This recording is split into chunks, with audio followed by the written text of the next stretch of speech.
Back at it again, and oh my goodness, guys. Yeah, Trump's been taken off the ballot in Maine. We were just talking about the whole Michigan situation and Michigan doing the right thing, and then you get hit with this. I got a lot of clips to show you guys, so I'm not going to be talking too much. Let's hop right on into all of these clips because there's quite a few of them that I want to get to with you all today. So like, share, comment, and hit that subscribe button if you are new.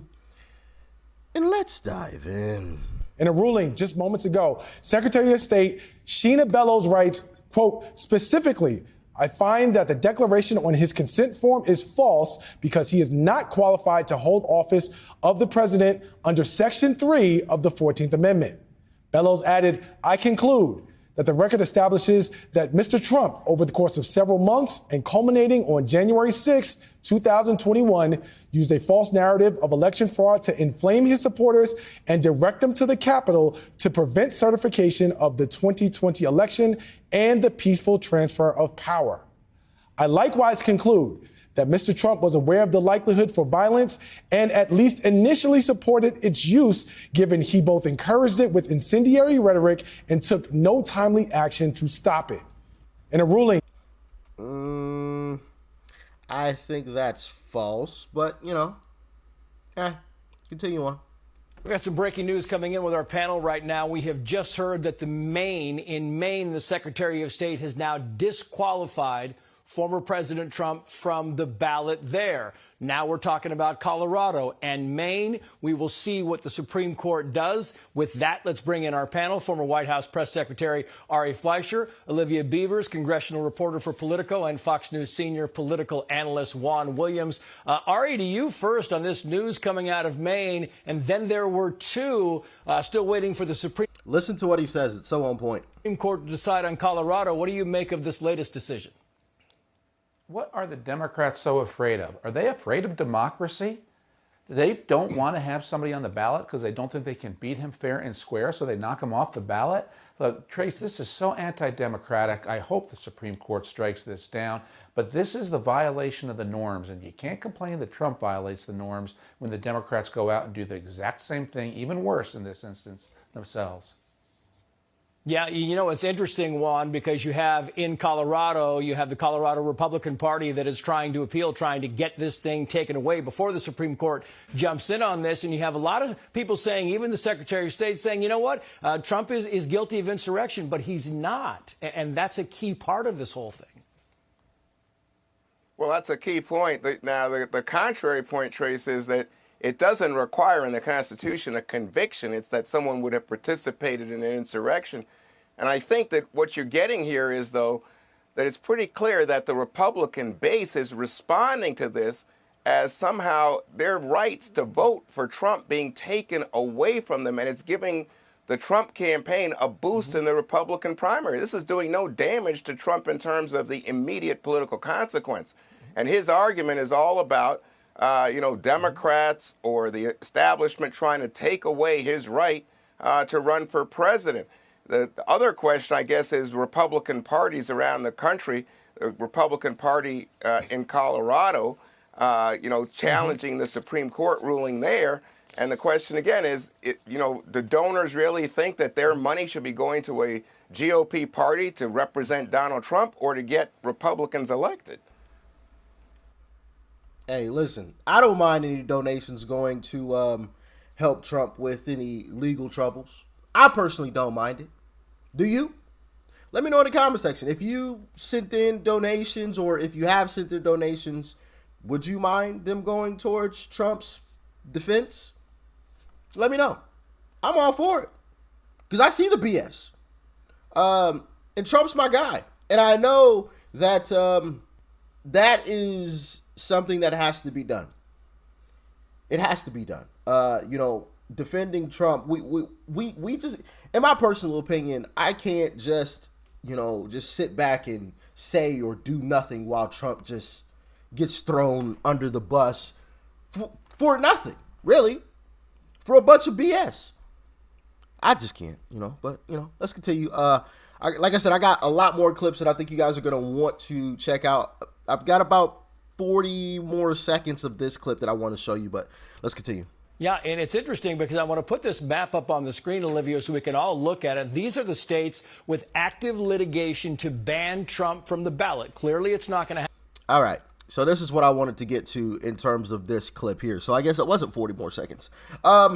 So this is what's all going on. States with active litigation to bar Trump from the ballot.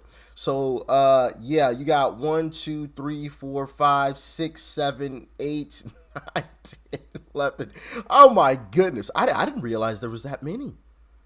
Wow. Wow. Holy.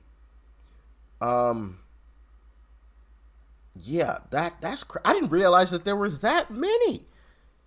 Sheesh. And in Texas?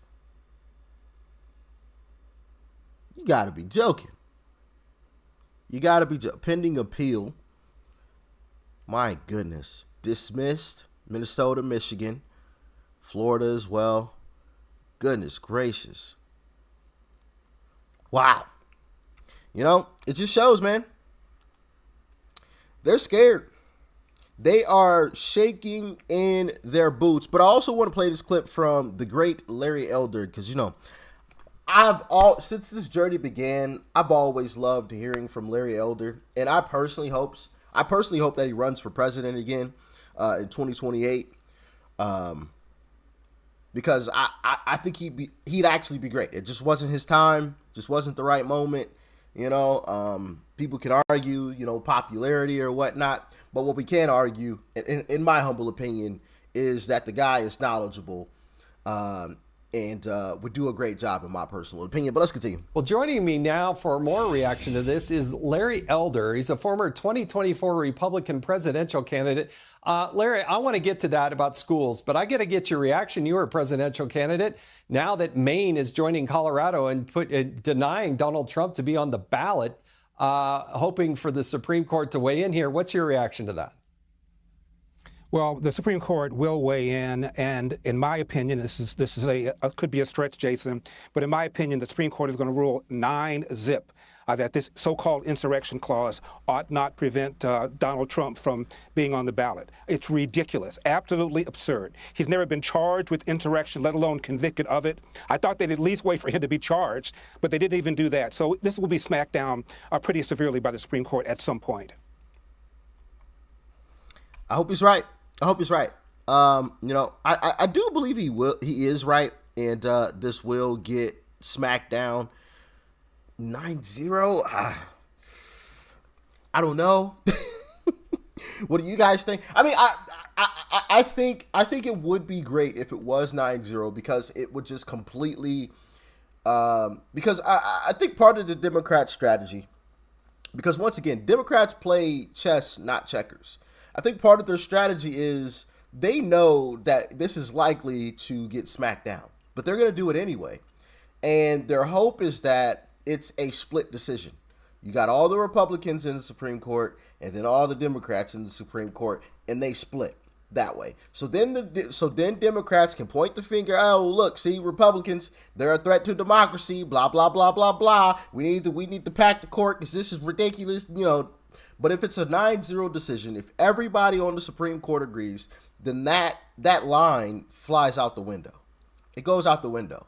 And I think that's part of Democrats' strategy. So don't be surprised. Remember I said this. Remember this clip right here. If it is a split decision, Democrats will come out and bash the Republicans in the Supreme Court and try to, bring up the whole packing the court topic of discussion again and go about it that way to rally their base. I hesitate to say guarantee, but I can almost guarantee that that's what's going to happen. But here's a CNN legal analyst with his opinion on it. Were the processes, were these hearings fair? Did they comport with due process? And I think there's a question there with regard to what Maine did, because if you look at the hearing, and she details this in the ruling, they heard from one fact witness. Listen to some of this, man. This is it's laughable how she reached this conclusion. It's seriously laughable. Listen to it. They heard from one fact witness, a law professor. She based her ruling on a lot of documents, but also YouTube clips, news reports, things that would never pass the bar in normal court. She's not a lawyer, by the way. It's a smartly written decision, clearly consulted with lawyers, but this is an unelected. She's chosen by the state legislature. She's elected by the state legislature. Chosen, elected by the legislature, but not democratically elected. Not a knock. That's just the way it's set up in Maine. And this hearing, look, it doesn't have to be a criminal trial. We don't have to have all the protections. But I think the argument you'll hear from opponents is, one, not up to the states to do this. This is why we have all different decisions from all different states. And two, the procedures were not up to snuff. Yeah. She based her opinion off of YouTube clips and one person's opinion. Interesting. In a court of law. Because I know some of you are like, well, Rich, you're on YouTube, but I'm not being used in a court of law either. You know what I'm saying? Totally different. But, you know, it's obvious why they're scared. And here's why. Let's turn now to NBC's Steve Kornacki. As promised, he's over at the big board for a breakdown of what we can expect in next year's presidential election. All right, well, we are approaching once every 4 years, the big one, the presidential election year 2024, almost upon us. So let's take a look here at how politics have kind of, and how the election of 2024 has kind of taken shape in 23, and the big questions we're looking at as 2024 kicks off. So first of all, who's going to be the Republican nominee, presumably against Joe Biden? At the start of 2023, this seemed like a very up in the air question. You can see the trend line for the candidates. And remember, at the start of 23, Republicans were coming off a pretty rough midterm. Candidates who'd been closely aligned with Donald Trump had lost key races in 2022. At the start of 23, Ron DeSantis was running pretty close in the poll average to Donald Trump. And then look what happened. It just exploded here for Trump and went the other way for DeSantis. What happened right around here in the calendar? That was when the first indictment of Trump came down, the one from the Manhattan district attorney. It almost seems to have triggered a rally around Trump effect among Republicans. And that's just held all year through all of the legal drama and everything else that's happened. And here we are at the end of the year, and in the average, Trump just, open lengths ahead of Ron DeSantis, Nikki Haley, and Ramaswamy, and Christie too, for that matter. So we'll see. Look at that. Oh, wait, hold on. And they claim Nikki Haley is close. Look at that. Look at that gap. Now, she might be in second, but it's a distant second. For that matter. So we'll see in the early contests if any of those candidates are going to have a shot here to beat Trump. They're probably going to have to make some noise, whether it's DeSantis in Iowa. He seems to really be trying to plant his flag there. Haley in New Hampshire. She's gotten some encouraging polling news there. Can one of them beat Trump in one of these early states? Of course, Haley's South Carolina will play a key role among the early states as well. Can one of them beat Trump in the early states and make this a race? That is what we're going to find out in the first 6 weeks or so of 2024. How about the Democratic end of things? Joe Biden seems poised to be the Democratic nominee. What kind of year has he had politically? Well, again, he started 2023 coming off those good midterms for Democrats, and his approval rating, 46-50, wasn't that bad, but it's taken a hit this year. And as we start to close out the year, our final NBC poll had him at just 40% approval, 57% disapproval. How does this compare to past presidents entering their re-election year? Here you can see it.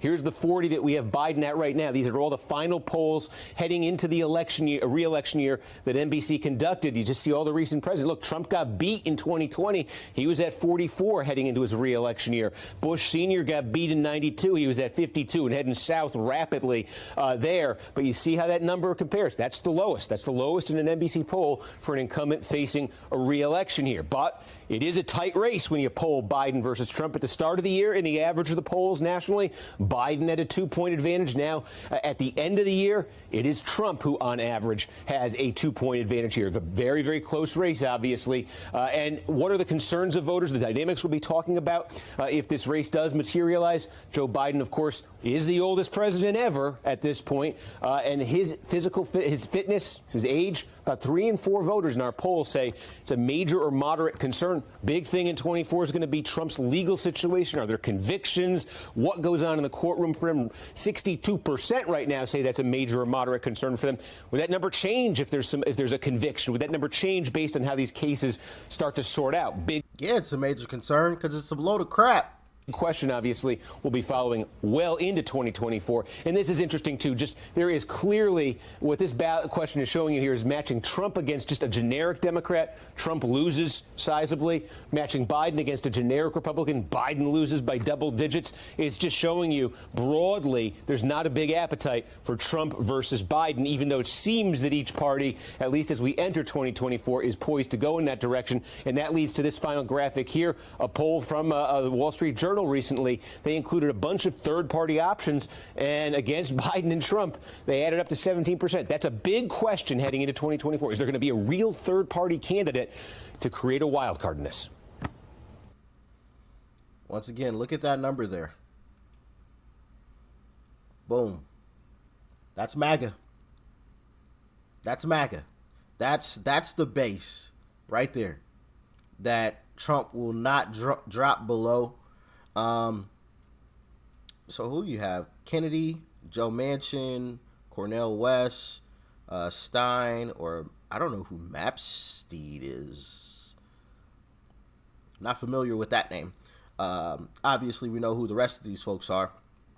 But 17% pulled. Yeah. So, hey, let's cheer on Kennedy. Let's cheer on Manchin, West. Let's cheer them all on, baby. Let's go. Let's go.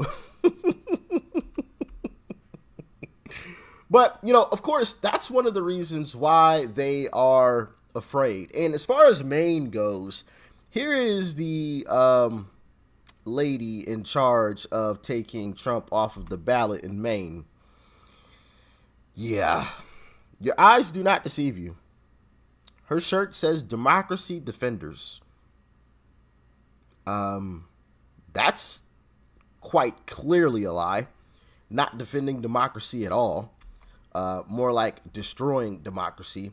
You know, and it's funny because this lady here by the name of Shayna Bellows. Hopefully I'm saying her name correctly. She ran for Senate. And I'm sure you guys can probably guess how that went for her. But if you can't, check it out. Yeah.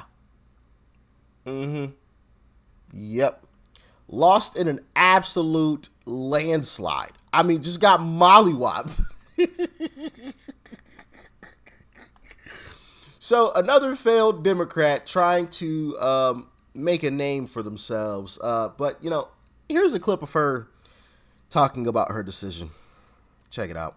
It's a very detailed decision. We lay out why under Maine law, the Secretary of State has the authority, indeed the obligation, I'm duty bound to make this determination. I laid out that the record demonstrates that, in fact, the events of January 6, 2021, which were unprecedented and tragic, were an insurrection in the meaning of Section 3 of the 14th Amendment.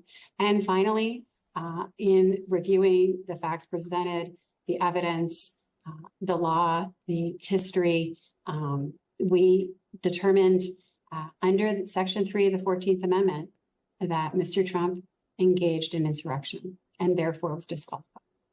Now, I have to say, not only is this an incredibly important decision, but it's a very brave decision. The Trump campaign has already come out attacking you. They have said that you are a virulent leftist and a hyper-partisan Biden-supporting Democrat. First and foremost, it's important to know my oath to the Constitution, my obligations to the Constitution and rule of law come before any other consideration. No other factors could weigh on that decision and did not. I'm duty bound to both hold a hearing and make a ruling.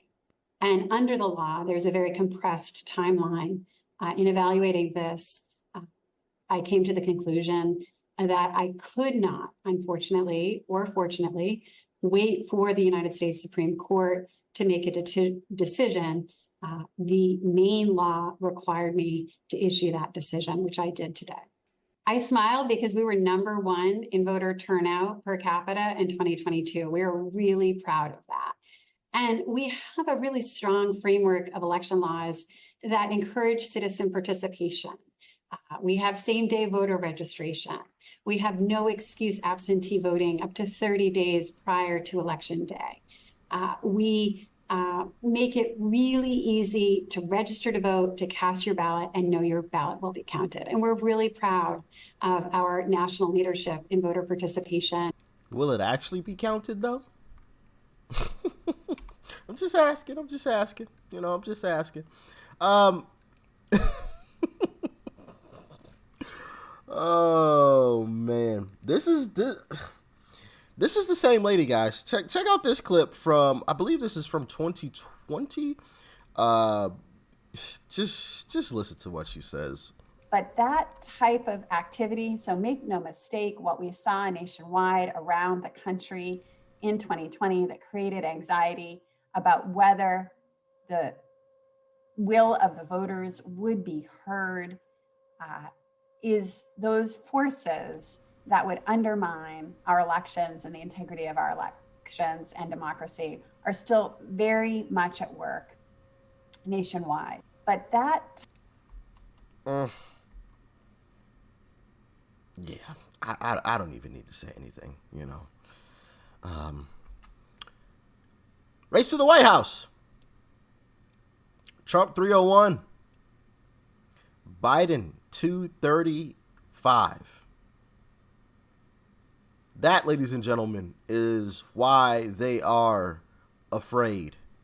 Very afraid. Jeez, look at that gap. 318 to 218. My goodness.